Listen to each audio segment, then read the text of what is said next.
Hello everyone, and welcome to Raising Vibrations with myself, Simon. Today guys, I'm going to be bringing you the Neptune series, and we're going to be chatting a little bit about Neptune in the second house. So basically just explaining to you some aspects that are really sort of ones that you'd probably be experiencing the most if you've got this type of placement, and just sharing a little bit of views on how to actually work with this placement in itself, okay? So the first thing I wanted to say again is that the Neptune series and the Pluto series as well begins with an introduction, and this just simply talks about the nature of the sign or the planet that I'm talking about, at least the archetype, should I say. So go check that out first before you watch the placement of this sign, so that you can get a better understanding of the nature of what Neptune means within our birth charts, okay? At least from the perspective of evolutionary astrology. So when we're talking about Neptune in the second house, we're observing the nature of, again, how the soul will inwardly reflect and connect to the nature of source. Okay, so what is source? Source is everything. It's universal love. It's the totality of everything, and it is nothing because it is everything. So when we're looking at source and we're looking at Neptune, it's how the soul, or how you will naturally spiritualize your life. In other words, how you naturally connect inwardly to yourself, and how you become more awakened to who you are. And it's that process of inwardly reflecting in on yourself through the spiritual nature of your life. In other words, letting go of things that are attachments of this planet, etc., and recognizing the deeper truths that exist within. You find yourself becoming more spiritualized in that sense. And so Neptune in the house will tell you how you go about doing that. And at least Pisces, wherever Pisces is ruling, what house is ruling, and of course the placement of the sign that's ruling your 12th house and its ruler. So in my case, for instance, I've got Capricorn ruling my 12th house, so I look to Saturn. Okay, Saturn's in the 10th house in Scorpio, etc. So I'll look at those dynamics to naturally understand the nature of my own psychology and conditioning, so that I could work through that stuff. So Neptune in the second house, okay? So what we're doing here is we're looking at the archetype of survival. We're looking at the archetype of how we as human beings create a sense of needs, and how we value those needs relative to what we feel we need to survive. Remember, that's what the Taurus archetype teaches us, how we actually survive and how we go about that process. So when you've got Neptune in the second house, you're going to be projecting, creating the ultimate meaning into the nature of value systems. You're going to be projecting the ultimate meaning into survival and worth, self-worth. Now, a lot of dynamics that can come out of this, for instance, like you could be the type of person, and most likely the case, where money, okay, this is a big thing when it comes to Neptune in second house, is that money just seems to slip away from you. One minute you have it, and the next minute you don't.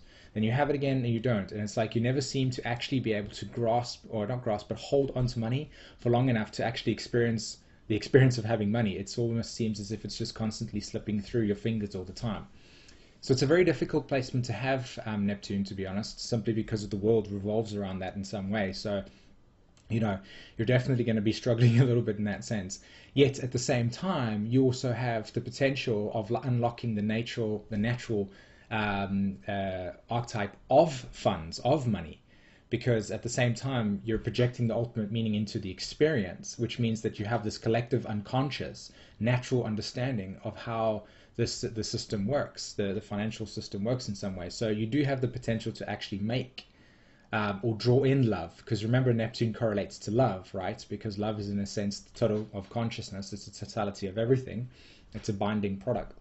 So when you tap into that, you're able to actually tap into the collective consciousness and what they value and what their needs are, etc., etc. So you definitely have that option available to you as well. It just depends on which side of the bracket you fall on.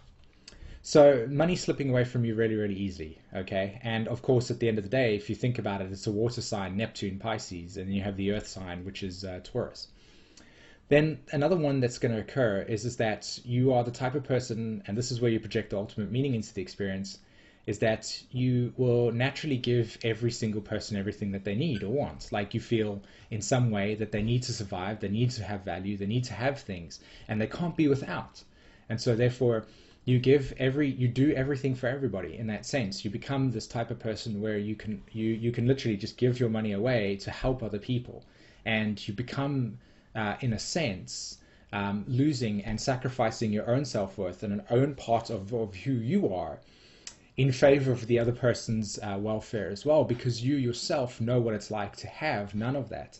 Okay, and it can be from situations where you've experienced past lives in which your soul has lost everything, and so therefore the experience coming into this lifetime is reconnecting within yourself and recognizing what it means to lose everything. In other words, you could have experienced, like I said, like you've had your house on a hill, for instance, and then all of a sudden one day natural resources took over, and boom, there goes your house. Like boulders came and destroyed it, and you've lost everything in there. Now think about the implications, the psychological effect of that experience that is still within your consciousness. It comes through into this lifetime, and you grab onto everything, you hold onto everything very, very, very tightly, because there are subconscious fears of losing things, right? Things being taken away from you.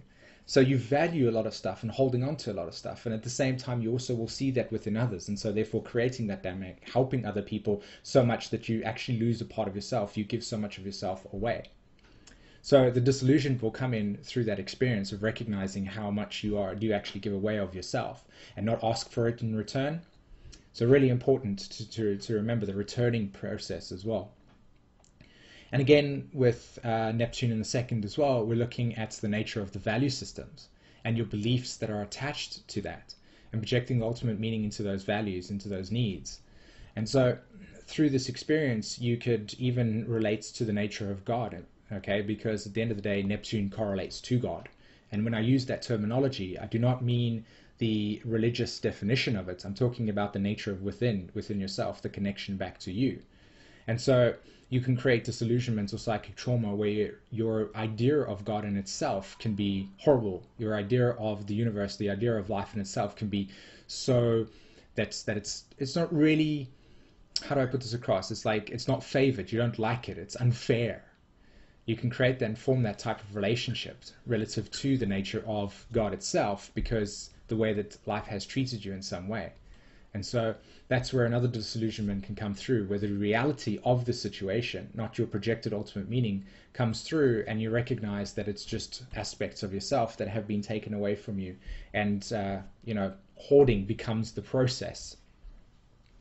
So it's really important to tune into that frequency, to check the sign that's ruling your 12th house, and then of course the actual planet. So again, if you have Sag ruling your 12th house, then you need to look to Jupiter at its placements, and will tell you specifically for you what it has been. And then of course at the same time, Neptune in the second, so the second house where Jupiter exists, and then of course the sign the house that's being ruled by Pisces will tell you specifically what has been, where the spiritual trauma has taken place, or at least where your Piscean illusions will be projected into a reality.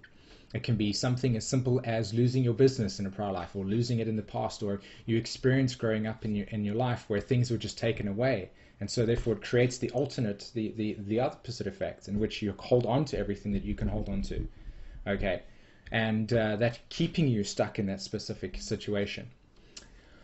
Okay, guys, so yeah, I hope that was really, really interesting for you, and it gave you a little bit more perspective on the nature of Neptune in the second house. Again, the purpose of the series is just to give you guys a bit of a guideline in terms of the nature of Neptune in your chart, so that you can sort of orientate yourself towards the nature of why you experience the things that you do. Okay? Fantastic, guys. Don't forget to look at the Pluto series as well that I've created. And I also have archetypes, in other words, the 12 sign archetype as well. These are all playlists. Check out my websites as well as my YouTube page. All of the stuff is over there. And if you're interested in a reading, come over to my sites again, simonvorster.com, and the links are in the description below. Check all of that stuff out. And yeah, at the end of the day, have a good day, and hit the like and subscribe button, guys. Until then, take care. Bye-bye.